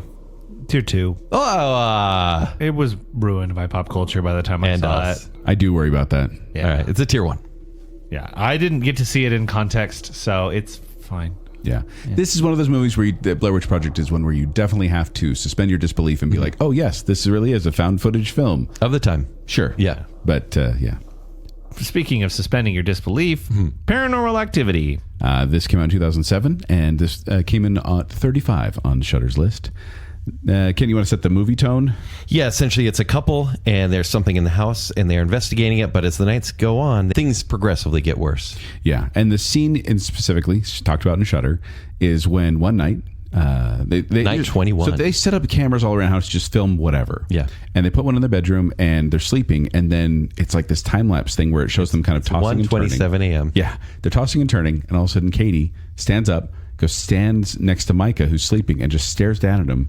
And then you 2 hours. You watch the clock just spin for 2 hours. Yeah. And she just standing there. And then, she goes outside for a bit, and then she goes back to sleep, and she recalls none of it the next day. Oh, she goes downstairs. That's the end of the movie. No, that's not the end of the movie. Mm-hmm. Oh, there's two scenes. The one where she looks for 2 hours, she goes downstairs, screams. She screams. And then he goes down there. Trying to get her. Thud. Is that the end of that one? Silence. What about the leg and Thrown. when she gets pulled out? Yeah, no, there's that. But this is the big scene. But the scene was just her standing there is what it says. Yeah. So that's what we're rating, right? This is meant to be the big moment that everyone's been waiting for. And I think that's what Paranormal Activity wants you to wait for, because nothing happens in these movies. So if something happens, you're like, that's unusual. I think I'm scared. Right? I think that's what they rely on. Yeah. Where you're like, oh, the sound is a little different and someone is acting irregular. They're standing there for 2 hours. And so I'm giving this a tier 2 because for the movie, it's the moment. Sure. But is it scary? No. I don't like these movies. Any of them. Paranormal Activity or found footage? Yes. So I'm giving this a tier 3. Okay. I don't care for the moment. I don't like what it's doing. Mm-hmm. Not to say that it doesn't like give you the little freak out, right? But yeah, it's eerie. For it. I gave it a tier 3 as well. Okay. I think it's actually kind of one of the better parts of the movie. It's like, oh, that's weird. The scary thing is having your partner watch you sleep for 2 hours and not move. Unless it's like an attractive, sparkly vampire, then it's okay. Yeah, have you not done that? What? I was Team Jacob. I failed. I will look at my attractive partner for longer than 2 hours. I used to go by Kinesme, so. Kinesme. Gross. Sorry. Next is The Sixth Sense. Which came out in 1999, and the actual ranking on Shudder's list is 34. It's about a psychologist trying to help a kid who sees dead people. Yeah. Haley Cole Osment. Haley Joel Osment. Oh, well, his name's Cole in the movie. Yes, Yeah. So Cole is a child. gotcha. He sees dead people, everybody. And he knows there's something in his hallway. So he gets in his tent. It's a safe place. He has a flashlight. And there's like clothespins on the tent. Yeah, kind of keeping the fabric And together. He can see his breath, which means bad things are going to happen. And then the camera, and so cleverly, Oh, it's M. so Night well Shyamalan done. does such an amazing job. You see the clothespins go boom, boom, boom. And as the camera follows, Well, you're fully expecting, as the clothespins start popping off, you're fully expecting the ghost to be outside waiting for him. yeah. But it's not. Misha Barton. The ghost is inside the tent It's a with puking him, Misha Barton. and it's throwing up. And it's scary. She is. That's the band name. it is so surreal because you're watching it like you're expecting what's going to happen. That's why I love this shot so much, because you expect what's going to happen, and then it completely like blindsides you, and you have no idea what you're seeing, and it's terrifying. Can I tell you why I feel bad at it? It's a tier 3 for me. Oh my gosh, a tier 3. I don't think it's aged as well. I don't find this movie scary. I find it nice. I think this is the scary moment of the movie, but because where the story goes, I'm like, yeah, he needed to help her out. She needed help. But he was trying to be brave in that moment. It was terrifying. In the moment when I saw it, but now I'm like, It's freaky. I'm like, help her out. Sorry, she's throwing it's a tier up. 3. Yeah, I disagree. I feel like this is a tier 1 scare because Okay. this whole movie has this eerie feeling over it, and that part is so scary. It's good. And every time I see it, I feel scared. bad. Zach? Tier 2. Okay. Right in the middle. That's great. I think it's really good. Now we have Wait Until Dark. This came out in 1967. The actual ranking on Shudder is 31. So essentially, a recently blinded woman is terrorized by a trio of thugs as they're searching for A doll. a doll In in her her apartment. apartment, And so it's the wait until dark, right? The lights are off and maybe there's an even playing ground, but they are stalking her in the place. Yeah, so I mean, it's a poor, helpless, blind woman, Yeah. Audrey Hepburn, who's being stalked by these guys. Who we just sympathize for because it's Audrey Hepburn, yes, right? we love her. Yes. And then there's, man, I hate spoiling this because it is one of those that just comes out of nowhere. Yeah. Then don't. But we kind of have to because that's the scene. The scene is she's finally got the upper hand and stabbed one of the final guy with a knife, and she's going to be safe. She's going to be fine. So she goes up to the door and she can't open it because I think there's someone in the way. I think there's a body in the way, or she can't open the door. So she goes for the kitchen window, Pleading for help. as she's coming back. Like it's all dark except for like where this fridge light is open. I think it is the fridge.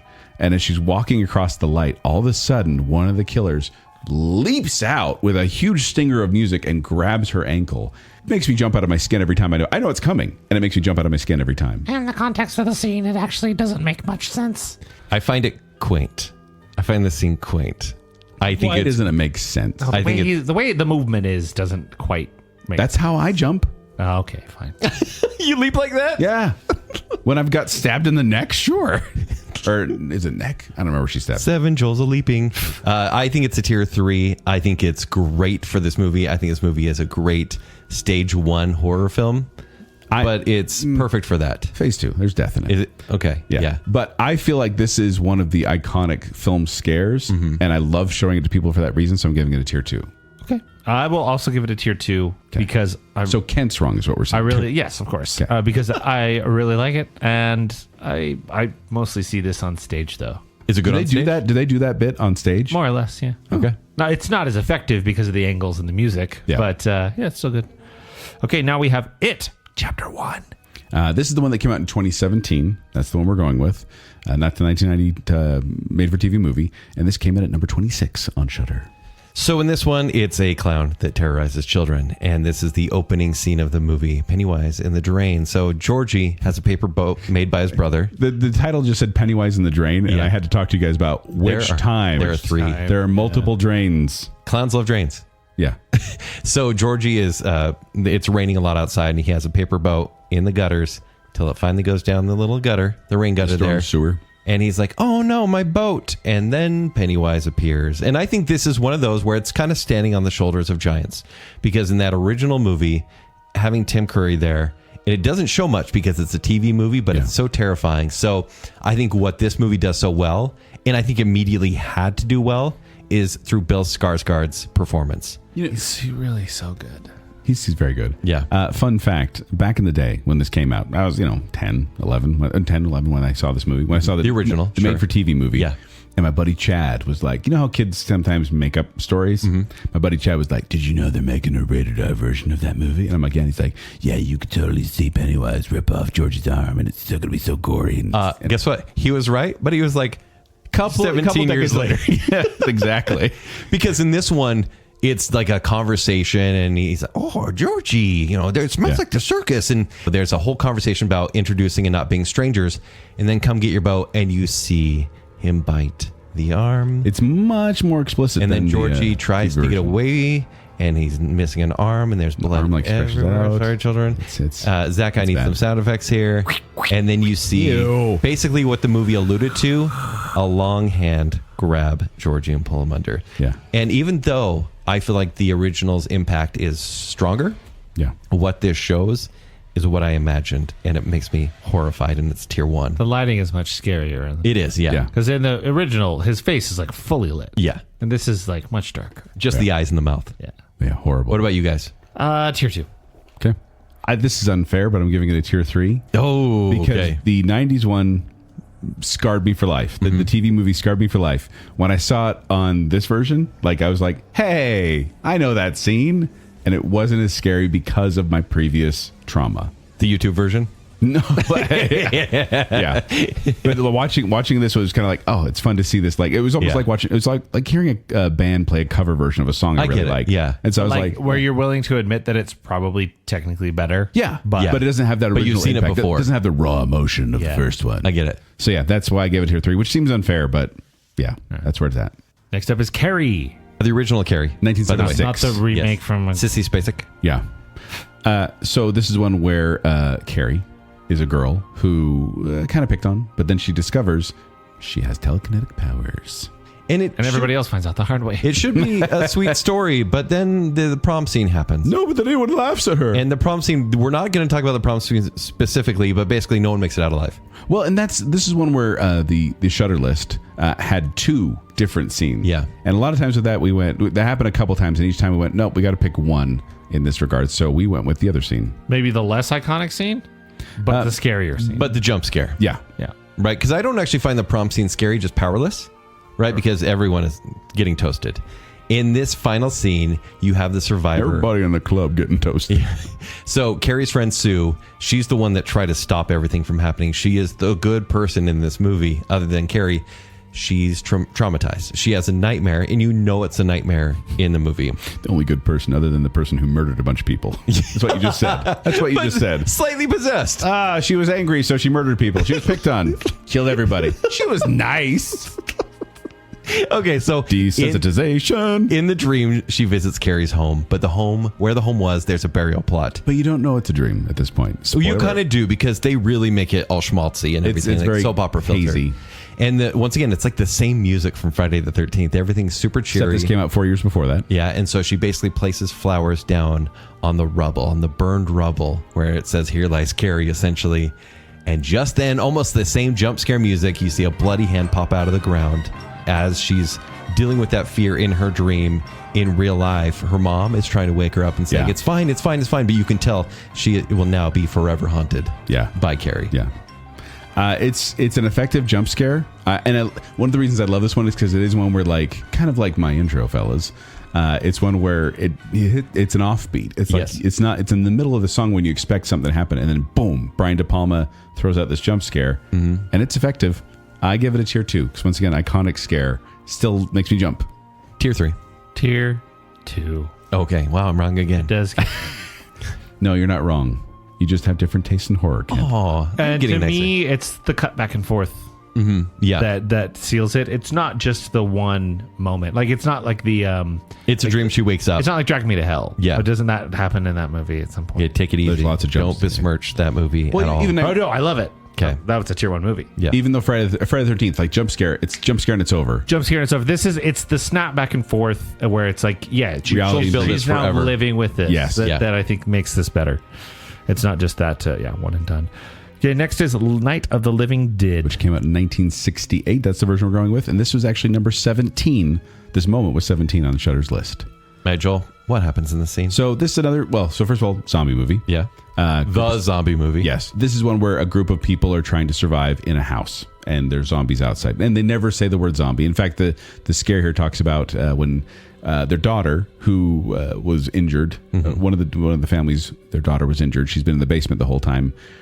The mom goes down to check on her and she has killed and consumed her father, shall we say. And then, as zombies are wont to do, she picks up a masonry trowel and then goes after her mother and attacks her with it. Yeah. And how old were you when you saw this? Oh, I was a kid. Yeah, same. I was, young. And it's dark. It is dark. And the way it is played with the music. So you don't see the impact. No. Like, this is 1968. But you see the silhouette and the sound of the squelching. And some splatter. Yeah. And it is... And just the sound of what happened. The sound is what gets me every time when I think about the scene. Her screams and the way they're warbled, and then the sound of the impact. And this is a tier 1 for me. This makes me sick to my stomach every single time I see it. I say tier 2. That's fine. Zach? Tier 3. It just doesn't hit. Tier 3 doesn't do it for me. Old school. Maybe. Mad respect? No. Okay. Because I Slightly angry respect. I think that there's a movie that does stabbing and silhouette better. Okay, with showers.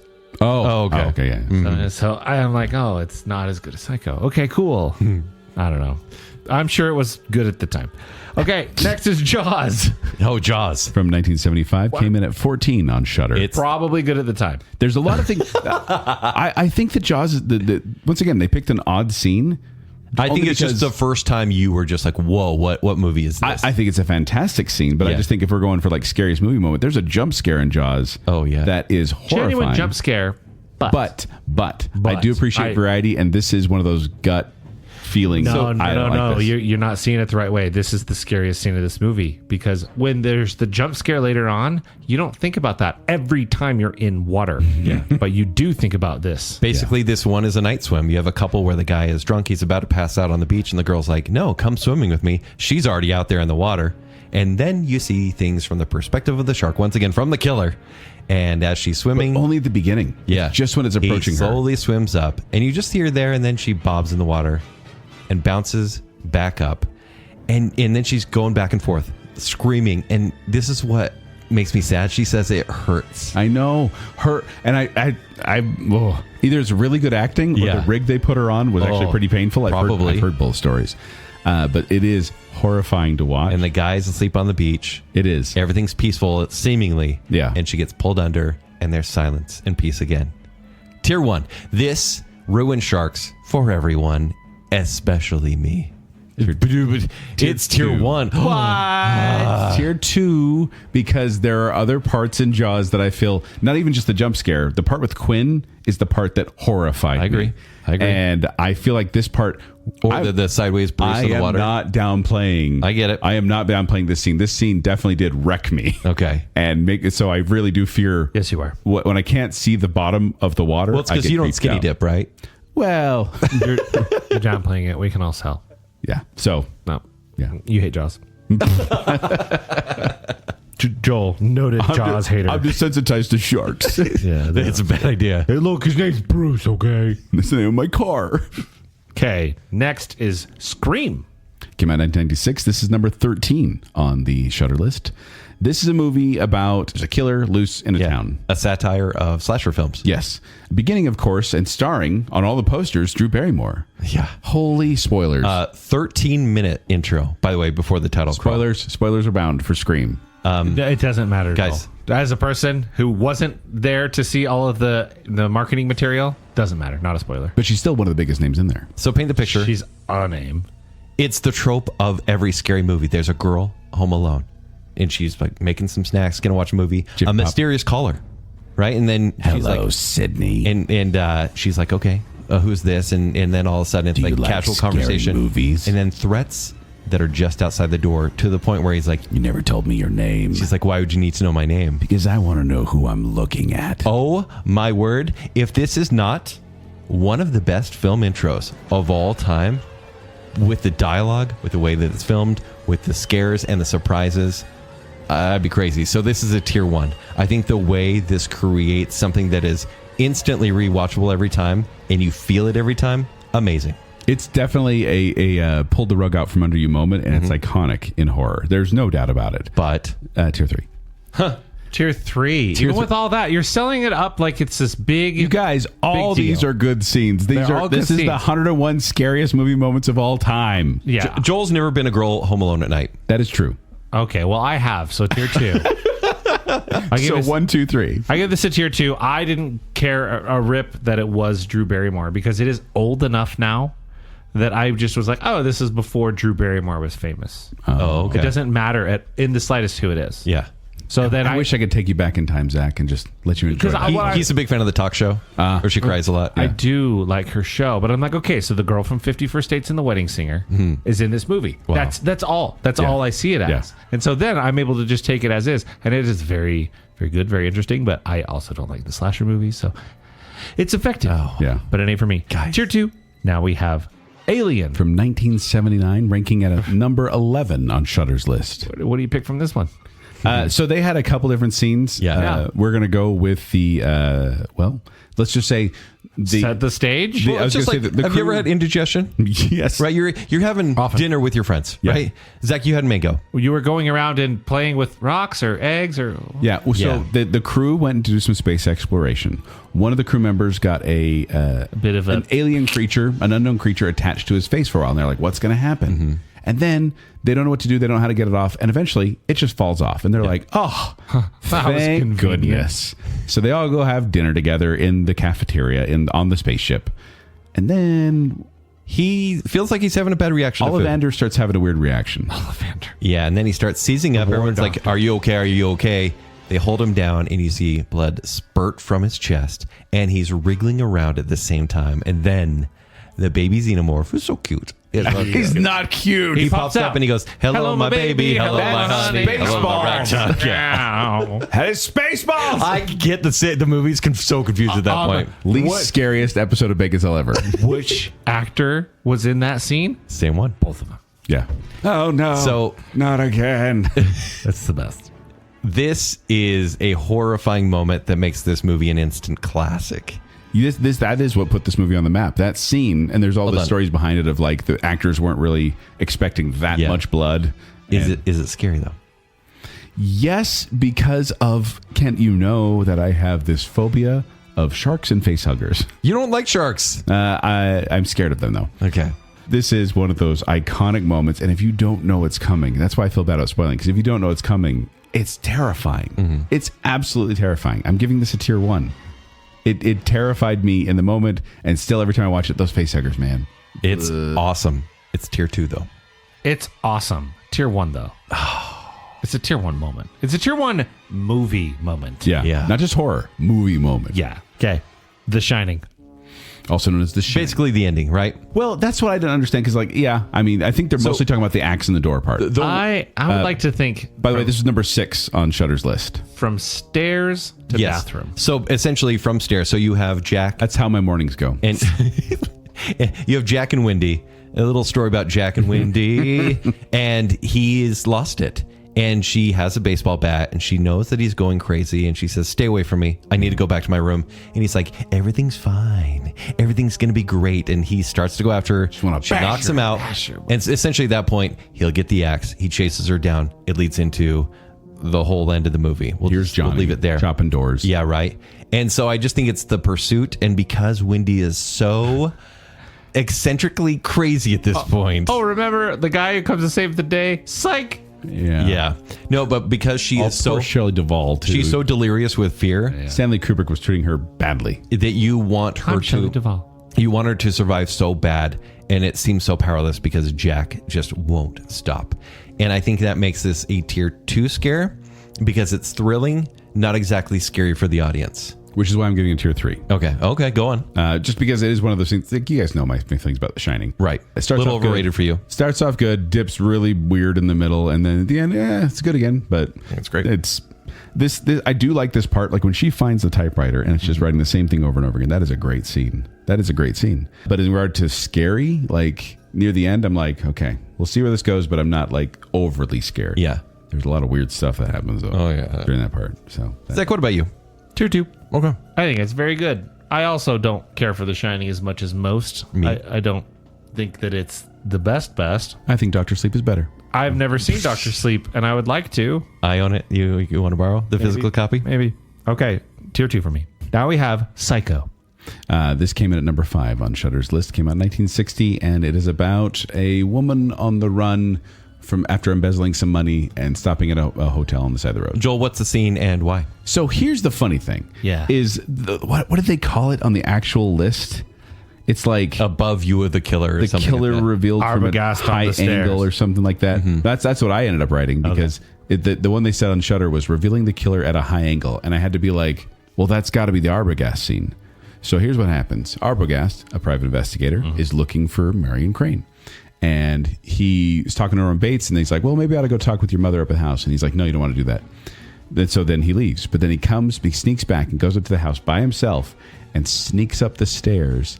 And it's this moment, and man, this is filmed so well. Yeah. Because it's this moment where you fully expect the action to happen on one side of the screen, and it's this high angle looking above the stairs. Spoiler alert for Psycho. It's this high angle of the stairs. He's walking up, and all of a sudden from the other side of the screen, this woman streaks out at him and just slashes at his face, and he does this weird backwards fall down the stairs. Yeah, but then she comes down, and then she comes down and stabs him a bunch. And the music, it replaced the theme that we know very well. because you'd expect the shower scene to be what people would say here is like the scariest scene. Yeah. I mean, that ruined showers as much as sharks were ruined by Jaws. People didn't shower for until the 80s. After I still haven't. yeah. The shark's in there. And you better believe every time I shower in a motel and there's a curtain. Oh, yeah. I'm like, "Bleh." But I'm also not a beautiful blonde. So there's that. You were. Thank you. This scene I feel is very effective. The music is very effective.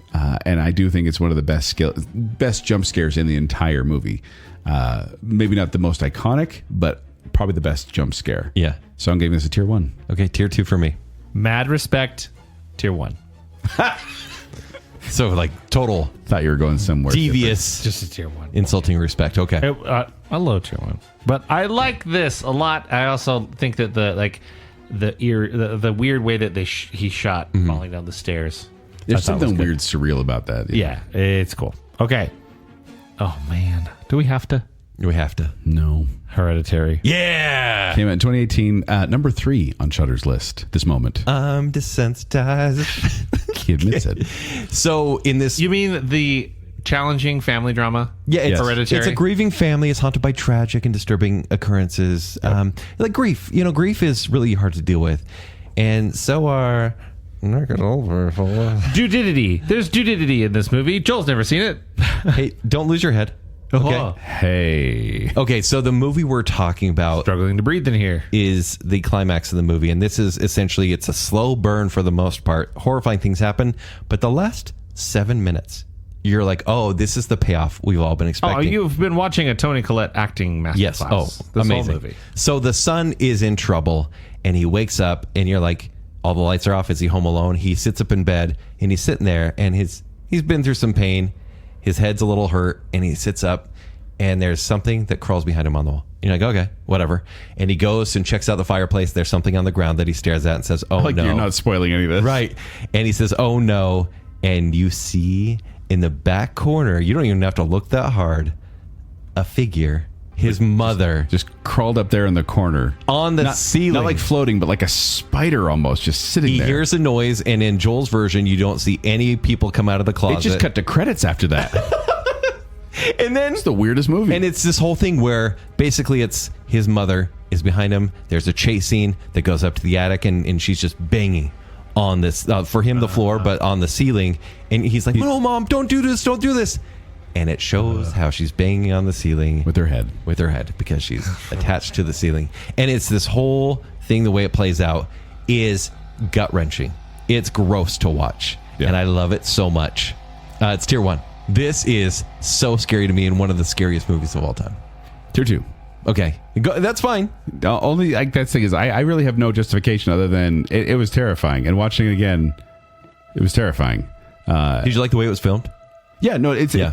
her being on the ceiling in the background is very effective because it's just that hair up in the back of your neck moment of like, What about the sawing noise? Did you like that? I didn't watch that far The roll credits. because I was like, I don't know how far they're going to go through this for the moment, and so I only watched the Zach, moment. don't say tier 3.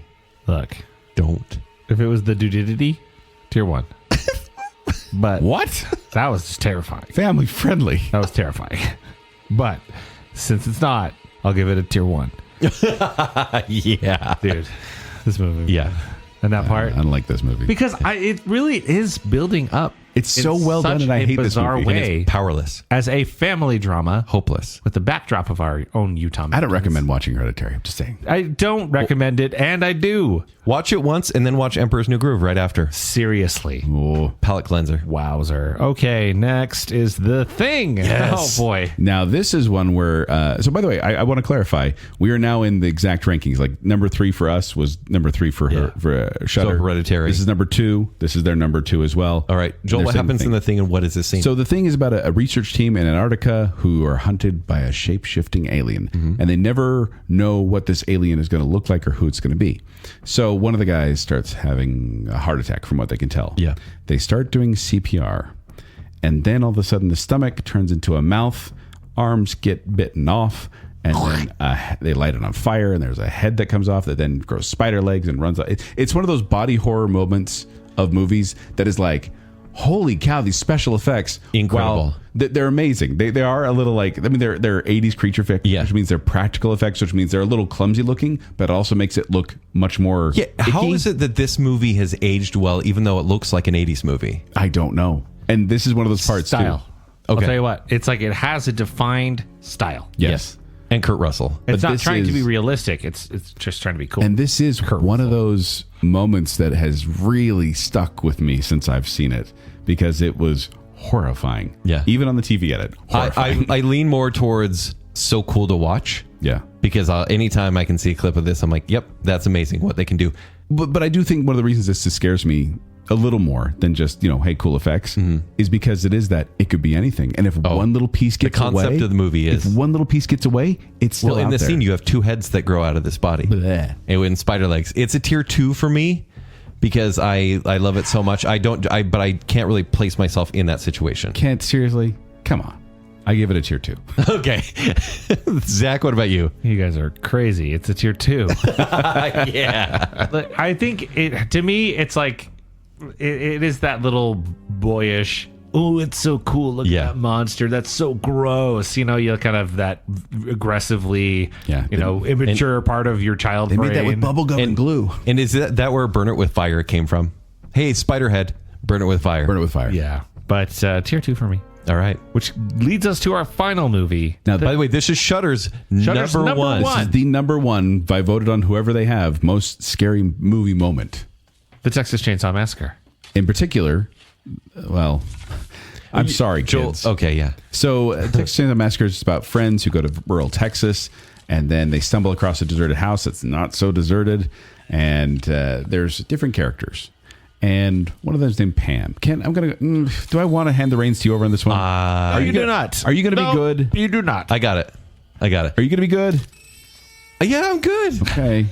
So there's blood, right? No, stop it. 10 knives in your back. I got Blood the dripping down. chills. No, so in this movie, you have people that are panicking because the entire family, everything about this movie is scary. They don't show the impact of blood. They show, but No, the whole it's movie makes you feel gross. Oddly restrained for how So gruesome this movie There's a is. panicking woman, and she tries. Because it's gross. It's an icky grody, feel dirty. without showing stuff. So middle of the day, this young woman, Pam, tries to run out of the house, but she's screaming. Leatherface opens this door, grabs her, pulls her back in. And it's just the fear of, you're huge, I'll never get away. And he just like, it's kind of like, hey, I'm not wearing this coat anymore. I'm just going to put it in the closet right here on this hanger. He just kind of puts her up on the shelf, and she's stuck. coat hanger. Yeah. Sure. Hook. Coat hook. Yeah, a coat hook. Yeah. And it really is, she has to sit there as he turns on the chainsaw. No, not for her, but she has to experience this while in complete pain. And it's just such a sickening scene, even though they don't show the impact. It's icky. It's just icky. And it's a weird one to end on because for me, it's not the number one scariest moment. I thought it was weird that was the number one as well. However, this movie is so highly revered and probably overrated among the circles of horror fans. I feel like it got more gruesome than scary near the end here, to be honest. I do think it's a tier 1. I'm using a tier 1 on this. Hereditary disagrees. Because I think it feels so visceral without being completely gory. This makes me... I watched the scene again today. I went, no, it's a tier 1 because I got grossed out by it. I found out, by the way, as I was doing some research, that the actress had not seen Gunnar Hansen. Is that his name? Yeah.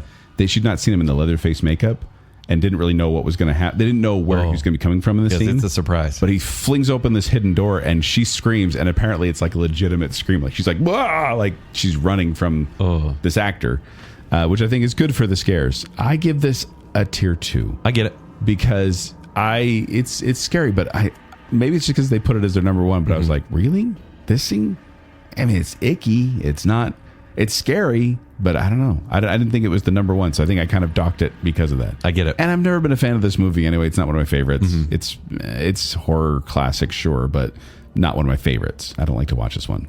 Zach, what about you? I tend to just defer to people smarter than me, and this ranked very high. Also, I find it awful and scary and don't ever want to watch it again. So that must mean tier 1, right? It means tier 1. Tier 1. Woo. Okay. So there we go. We've gone through Shudder, part of Shudder's 101 scariest movie moments of all time. I have a feeling there's going to be a few people that love their horror films that are like, hey, what about this scene? Like there's a scene with the television that we haven't even talked about. There's other things that are so iconic. And if you want to let us know which scenes we're forgetting. Yeah. Let us know. Because it might have been on the list and I hadn't seen it. True. Yeah. That happened. It might not have been on the list. That's not our fault. And we're going to share the list with patrons as well, so you can see it and also see kind of who's seen what.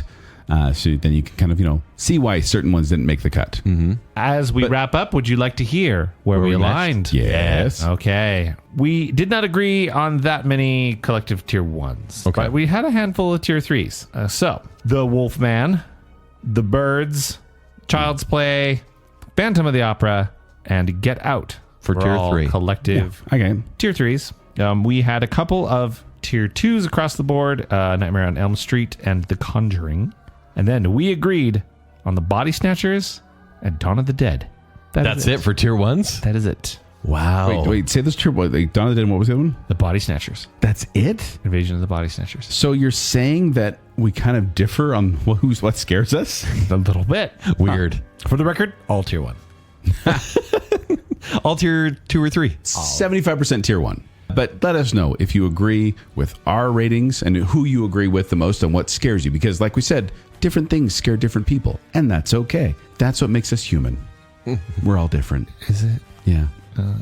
What if we're like more human than human? But let us know on Instagram. Let us know on Facebook. Let us know on Twitter what you think and what scares you. Because we love hearing what movie moments should have been on this list and maybe didn't, or which ones you agree with. Because we love hearing from you and we love knowing what scares you. But before we go, we'd like to give some love to our patrons, those who keep the lights spooky here in the Bacon Cave, including the I'm Listener tier, which has in it Lady Terry Finley, Brian and Marley, Scott Sprague knows John Landis should be in jail. Oh, jeez. I should read those beforehand. Adam and Rachel Crump, Rocky and Steph, Shannon and James, wasn't that on the other side? Taylor Sanderson, Jennifer Kukowski, Cream Puff, Casper Milquetoast, Juice the Cooler King Swallow, Casey Cummings, Mrs. Robinson, and Sawyer Western. And then we have our Bacon Council, which includes Nicole D. Kale, the one, the only Chris Anderson, Stephen Everyone's Favorite Ross, Her Royal Highness Escateri, Star Wars Expert Kyler, the other Brit Johnny English, our favorite couple, the Madsons, Glow Clint Daniel, Debbie Foster, and Beaker. Thank you, patrons. Thank you, patrons. You are the Shud to our Dur. No. Shud Why? But if you want to find me, you can find me at 76Joel on Twitter. You can find me performing with Quick Wits, who perform at the studio at the Parker Theater. For more details, go to qwcomedy.com or go to the Quick Wits Facebook page. You can find me at Twitter at Kenny3DD. You can find me Instagram at Kent C. Dunn. You can read my movie reviews at ShowtimeShowdown.com. If you'd like to connect with me, you can do so on Twitter and Instagram at Zachary Western. But more importantly, make sure you're following Bacon Sale. Please like that Facebook page and then go to at Bacon Sale on Twitter and Instagram. After that, go to tpublic.com/Bacon Sale and get yourself some merch, including a lovely shirt that Joel is wearing today of the Evolution of Monsters, hand drawn by Kent Dunn a couple years back. Love that one. And if you like what's going on here and you want to support us further, visit patreon.com/Bacon Sale. Support starts at just $3 a month, and you can get access to all sorts of behind the scenes fun, including, maybe this whole list like you mentioned. Yep. And then those almost weekly Bacon Bits where I talk way too much about my trip to LA. Sorry about that. Patreon.com/Bacon Sale. So until next time. Boom! That Again? Jeez.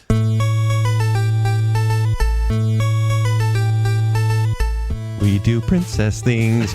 We do princely things. I was embarrassed and then I was scared.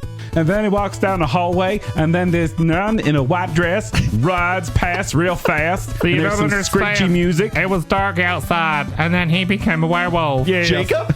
Kent, I have no soul done. He'll tell us what he wants to be called. It's like Toy Story, but it'll kill you. He talks differently on YouTube. Like all good Yes. maturation classes. Sure. 25. By the stars. Screaming, crying, throwing up. Been there. Bacon Cell. What is your favorite way to be scared? Not to. Zach's sound effects were plenty enough. So then they eat What's all this liquid? Crystal Lake. Great place to visit, by the way. Spend your summers there. YouTube is different. That's desensitized Joel talking. No Soul Joel over here. Who's desensitized now? Both of us. Zach's the only pure one here. I'm so scared. I've actually been slowly hypnotizing Kent over the past 10 years to make him nicer on the show. I think it's starting to That's work. where his edge went off. I'm so mad right now. Yeah. But I can't even be mad. Go to the nice place. I am the desensitized one.